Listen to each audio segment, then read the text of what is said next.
Heart surgeon alert. Millions of seniors take this drug. It's hurting their hearts. I'm going to share something with you right now that might come as a bit of a surprise. It's about something likely sitting in your bathroom cabinet at this very moment, quietly causing trouble for the most vital organ in your body. My name is Dr. James Caldwell, and over the last 20 years as a cardiac surgeon, I've seen folks who seem perfectly healthy walk into my operating room with heart damage. And the scary part? It wasn't caused by a disease, but by medications they trusted implicitly. Now, I'm not talking about rare treatments or exotic pills. I'm talking about that pain reliever you might have taken this morning, the little pill for your stomach you had with breakfast, or even the cold medicine you picked up last week without thinking twice. What I'm going to walk you through today challenges a lot of what you've been told about these safe medications. Big Pharma isn't exactly rushing to tell you this, and sadly, many doctors don't mention it simply because they don't always connect the dots. But I've seen it with my own eyes, patient after patient, and I just can't keep quiet about it. By the time we finish this video, you'll know exactly which 5 medications could be weakening your heart, why they are riskier after age 60, and most importantly, what steps you can take today to protect yourself. This isn't about scaring you. It's about giving you the truth that could save your life. So stick with me, because this information could literally add years to your life. Let's kick things off with the medications you'll find in almost every home in America. Non-steroidal anti-inflammatory drugs, or NSAIDs. You probably know them as ibuprofen, naproxen, or diclofenac. These are usually the first thing we grab for a headache, back pain, or arthritis. And look, they work great for pain, no doubt about it. But here is the thing nobody mentions. Taking these pills regularly once you're over 60, especially if you have any heart concerns, is like taking a huge gamble with your cardiovascular system. The medical world has actually known about this for a long time. Way back in 2005, the FDA required warnings about heart attack and stroke risks on these boxes. But millions of folks still pop them like candy, completely unaware of what's happening inside. Let me tell you about a patient of mine named Michael. He was 72 and loved working in his garden. He had some arthritis in his knees and took NSAIDs just about every day to keep the pain down. One afternoon while he was out pruning his roses, he just hit a wall. He couldn't catch his breath and his ankles had swollen up to twice their normal size. When he got to the ER, we realized he was in acute heart failure. His heart, which was already working a bit harder due to his age and some mild high blood pressure, just couldn't keep up anymore. The trigger wasn't some new heart disease. It was the constant use of that innocent-looking pain pill. So how can something so common be so hard on your heart? It's a bit sneaky. These drugs block enzymes to stop inflammation, but in doing so, they mess with the natural chemicals that protect your kidneys and blood vessels. This causes 2 big problems. First, it makes your body hold on to salt and water. Imagine your heart is a pump. If you suddenly flood the pipes with extra fluid, that pump has to work overtime.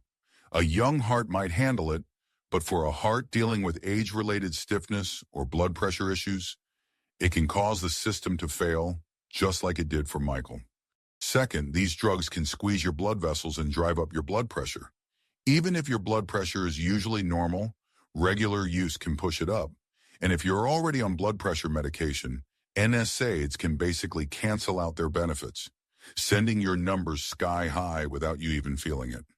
It is crucial to understand that the risk is tied to how much you take and for how long.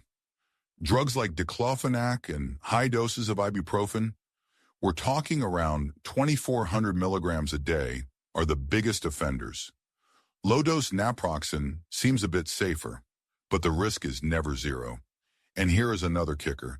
If you take a baby aspirin to protect your heart, taking ibuprofen can actually block that protective effect completely. So what's the game plan? The answer isn't to live in pain. It's to have a real, honest chat with your doctor. Ask them straight up, Dr. Caldwell, looking at my history, what's the safest way to handle my pain? There are alternatives.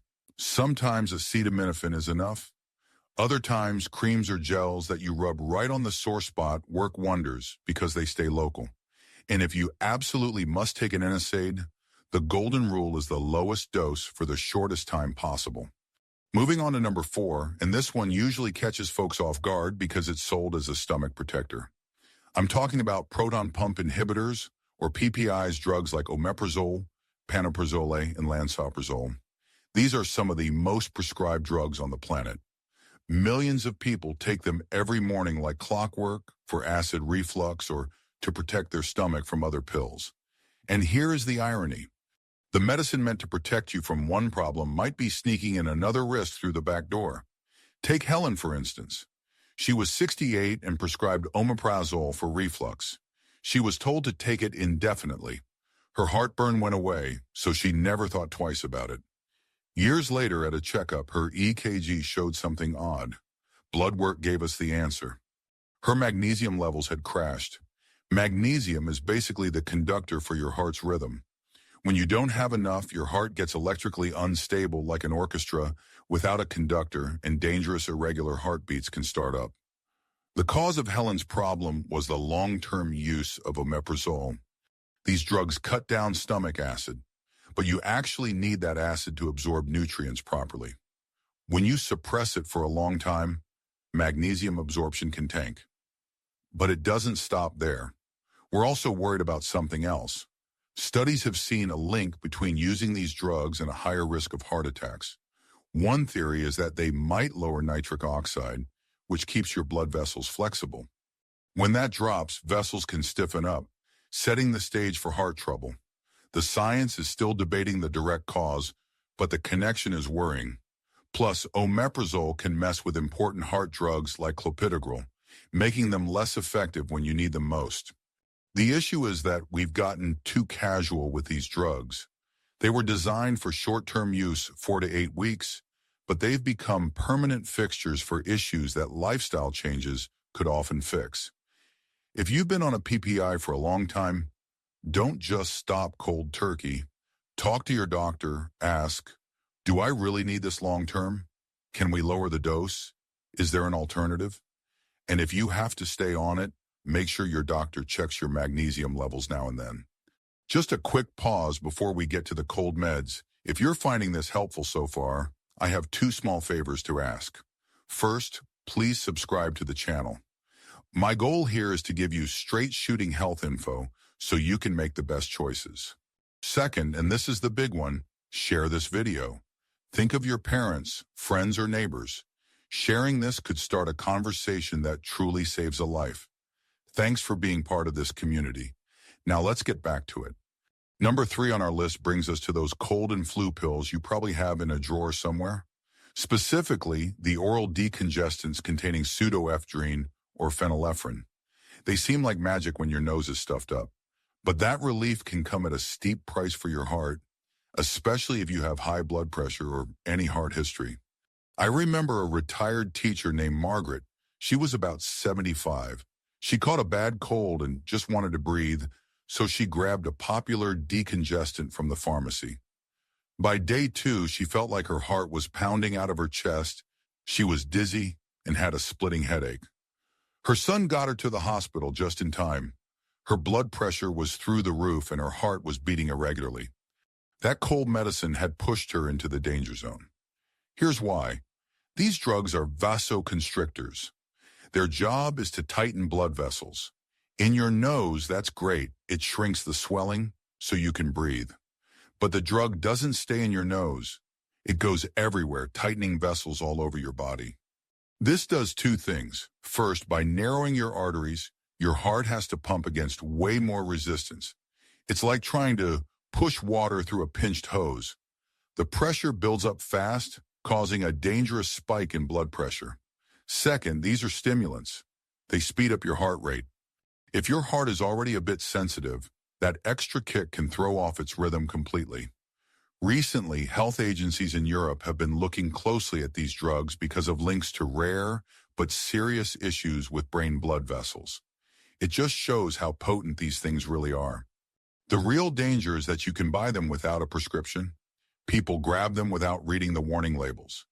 If you are over 60, and especially if you have high blood pressure or a heart condition, steer clear of them. There are safer ways to get relief: saline sprays, humidifiers, or nasal sprays with corticosteroids that stay in the nose. Don't let a stuffy nose turn into a heart emergency. Coming in at number 2, we need to talk about mental health. This is a delicate but crucial topic. I'm referring to an older class of antidepressants that are sometimes used for depression, but often for chronic pain. These are tricyclic antidepressants, like amitriptyline. We know depression is bad for the heart, so treating it is important. But how we treat it matters. Let me tell you about Frank, a 78-year-old dealing with painful diabetic nerve pain in his feet. His doctor put him on a low dose of amitriptyline. It helped the pain, sure, but he started getting dizzy every time he stood up. One day, he actually passed out and broke his hip. The cause was the medication, which caused his blood pressure to drop suddenly when he stood up. We call that orthostatic hypotension. But that's not the only risk. These drugs can speed up your resting heart rate, which puts constant stress on an aging heart. Even more concerning, they can mess with the heart's electrical timing. This can lead to serious, even life-threatening heart rhythm problems. For these reasons, we don't usually use these as a first choice for depression in older adults anymore.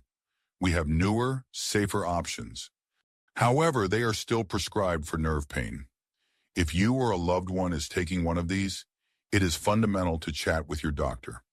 Ask if there are safer alternatives. Make sure your blood pressure and heart rhythm are being watched. Mental and physical health are a team.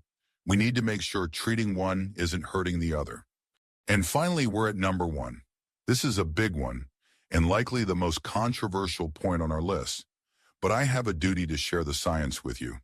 I'm talking about calcium supplements. Yes, you heard me right. Those pills millions take for their bones. For years we were told, take calcium for strong bones. But recently, more studies are making us rethink the safety of these supplements for your heart. Think about Linda, who was 70. She was worried about osteoporosis, so she started taking a high-dose calcium supplement on her own. A few years later, she had a heart attack despite having normal cholesterol and no smoking history. Her medical team started looking at that daily supplement as a possible culprit. The science isn't 100% settled, but the theory is concerning. Calcium from food like yogurt or greens seems totally fine. Your body absorbs it slowly. The problem seems to be the big, concentrated blast of calcium from a pill. It creates an artificial spike in your blood. Your body can't shove it all into your bones fast enough, so the excess has to go somewhere. The worry is that it settles in your artery walls. This calcification makes arteries stiff and can contribute to the plaques that cause heart attacks. Some big studies suggest a modest increase in heart attack risk with supplements. It's complex, and if you have osteoporosis, the benefits might still be worth it. More isn't always better. The safest bet is getting calcium from your diet. If your doctor thinks you need a supplement, don't just start one on your own. It needs to be a medical decision that balances your bone health with your heart risk.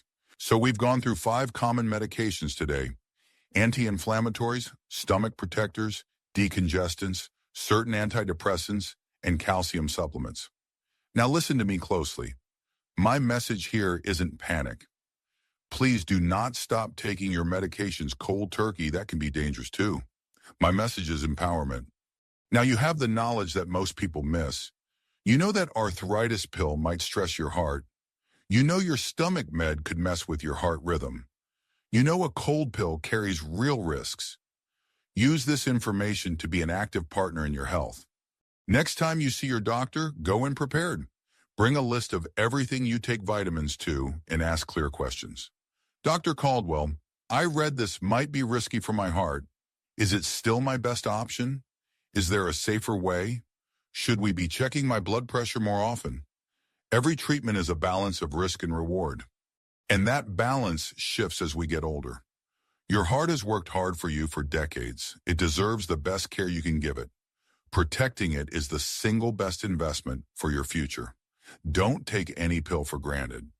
I want to ask one last thing. Drop a comment below. Let me know your age and where you're watching from, and tell me if any of this surprised you. Your story helps others. And remember to talk to your doctor. That conversation is the most important step you can take. Stay strong, stay healthy, and I'll see you in the next video. If you found this video helpful, make sure to hit that like button. It really helps the channel. And don't forget to subscribe and turn on the notification bell so you never miss out on future videos. I'd love to hear your thoughts, so drop a comment below and let me know what you think. Thanks for watching, and I'll see you in the next.